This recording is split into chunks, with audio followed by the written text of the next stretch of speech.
हमारे साथ जुड़े रहने के लिए हमारे YouTube चैनल को सब्सक्राइब करें, साथ ही बेल आइकन को दबाएं। नेटवर्क न्यूज की खबरें सबसे पहले देखने के लिए। नमस्कार, नेटवर्क न्यूज में आप सभी का स्वागत है। मैं हूं आपके साथ सपना दुबे।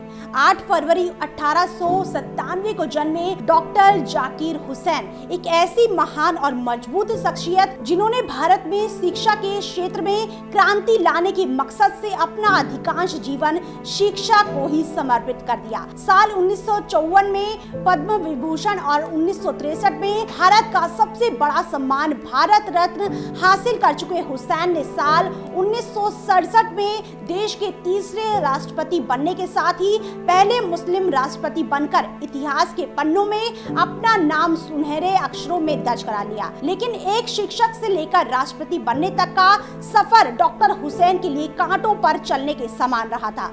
पहाड़ पर चढ़ने के बराबर इस सफर में उनकी योग्यता और प्रतिभा के साथ साथ उनके परिश्रम और दृढ़ निश्चय ने भी अहम भूमिका अदा की थी। इस सुनहरे सफर की शुरुआत हैदराबाद में उनके एक शिक्षित और आर्थिक रूप से संपन्न और संभ्रांत परिवार में जन्म लेने से हुई।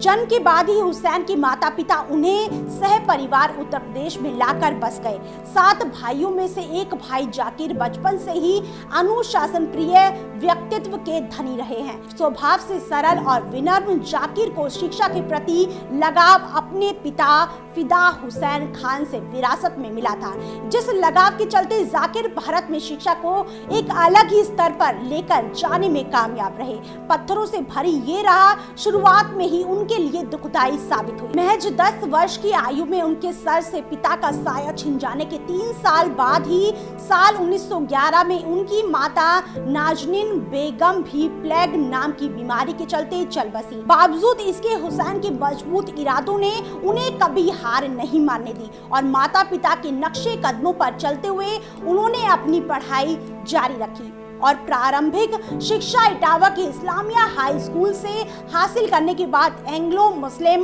ओरिएंटल कॉलेज से कानून के विषय में एमए किया।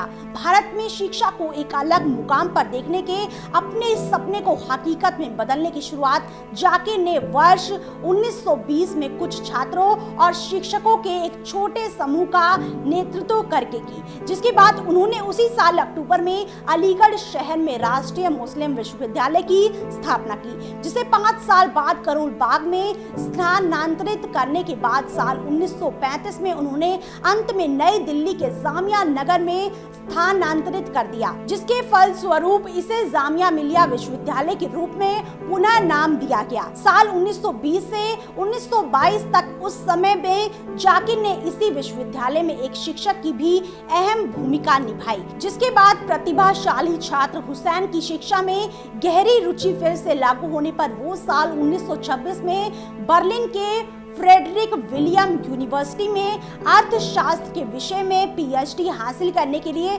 जर्मनी रवाना हो गए और शिक्षित तौर पर संपन्न होने के साथ वो एक कुशल वक्ता के रूप में भी उभर कर आए।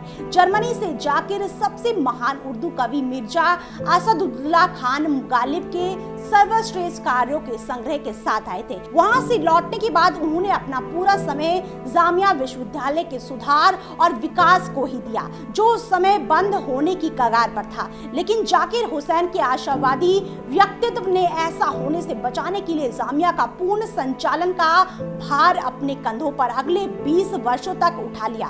स्वतंत्रता के बाद इसी विश्वविद्यालय के उप कुलपति बनने के बाद उन्होंने न सिर्फ भारत में बल्कि विदेशों में भी जामिया को एक अलग ही पहचान दिला दी। हुसैन के इस सफर में अलीगढ़ यूनिवर्सिटी को भी उनकी सेवाएं लेने का मौका मिला। वो इस विश्वविद्यालय के कुलपति भी रहे। साल 1937 में जब कांग्रेस ने बहुमत हासिल कर सफलतापूर्वक अंतरिम सरकार बनाई, तब एक राष्ट्रीय शैक्षिक सभा को शिक्षा की राष्ट्रीय नीति स्थापित करने के लिए बुलाया गया था, जहां महात्मा गांधी के साथ उन्होंने पुस्तक केंद्रित शिक्षा के बजाय एक कार्य केंद्रित शिक्षा का समर्थन किया था। लेकिन उसके बाद साल 1948 में उनके राजनीतिक सफर की शुरुआत तब हुई जब पंडित नेहरू ने उन्हें राज्यसभा का सदस्य बना दिया। था। इसके बाद तो उन्होंने सियासत में कभी पीछे मुड़कर नहीं देखा। साल 1955 से 1957 तक जिनेवा के सभापति से लेकर 1956 में ही राज्यसभा अध्यक्ष और संसद के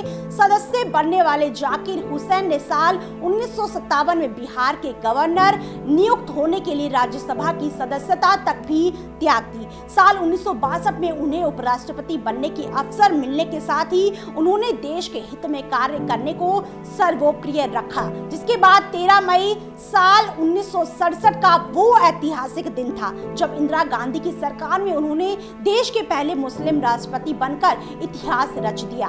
उनका एक भाषण आज भी लोगों के दिलों में बसा हुआ है। उन्होंने कहा था कि भारत उनका घर है और यहाँ सभी उनके भाई बहन हैं। डॉक्टर जाकिर हुसैन ने देश में शिक्षा के स्तर को बढ़ाने के लिए यूं तो कई कार्य किए, लेकिन अपने सिद्धांतों का पालन करते हुए उन्होंने विश्वविद्यालय शिक्षा आयोग को गठित किया, जिसे उन्होंने अपना कर्तव्य समझा। डॉक्टर जाकिर हुसैन के मजबूत हौसलों वाली शख्सियत के कई प्रेमी थे, लेकिन प्रेमी तो वो खुद भी साहित्य और कला के थे, जिन्होंने स्नेह और प्रेम से बहुत सी किताबों की रचना की, जिनमें शहीद की अम्मा, रिपब्लिक, अंधा घोड़ा, ए फ्लेवर सॉन्ग उनकी मुख्य रचनाएं रहीं। आज से ठीक 50 साल पहले यानी 3 मई 1969 को, जी हाँ, यही वो काला दिन था जिस दिन भारत ने इस महान पुरुष को आखिरी विदाई दी। अपने राष्ट्रपति के कार्यकाल के महज 2 वर्षों के भीतर ही उन्होंने अपने ऑफिस में प्राण त्याग दिए। यूं तो डॉक्टर जाकिर हुसैन ने अपने जीवन में कई इतिहास के पन्ने पलटकर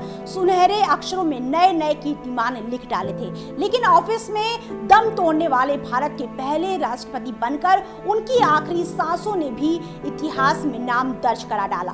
जामिया मिलिया इस्लामिया विश्वविद्यालय, जिसे अपने जीवन का बहुमूल्य समय उन्होंने समर्पित किया, उसी के परिसर में उनके पार्थिव शरीर को दफनाया गया था। जाकिर आज भी हर उस छात्र के दिल में सांस लेते हैं जो पढ़ लिखकर कुछ बनने का सपना देखता है। हर उस किताब के पन्नों में उनका नाम सुनहरी स्याही से दर्ज है जो करोड़ों लोगों को शिक्षा प्रदान करती है। सलाम है ऐसे विद्वान महापुरुष को जो शिक्षा और विकास के क्षेत्र में भारत का नक्शा बदलकर अपनी एक अलग ही छाप छोड़ गए। फिलहाल इतना ही। बाकी ऐसी और बड़ी खबरों के लिए वीडियो को लाइक और शेयर करने के साथ साथ चैनल को सब्सक्राइब करना ना भूलें।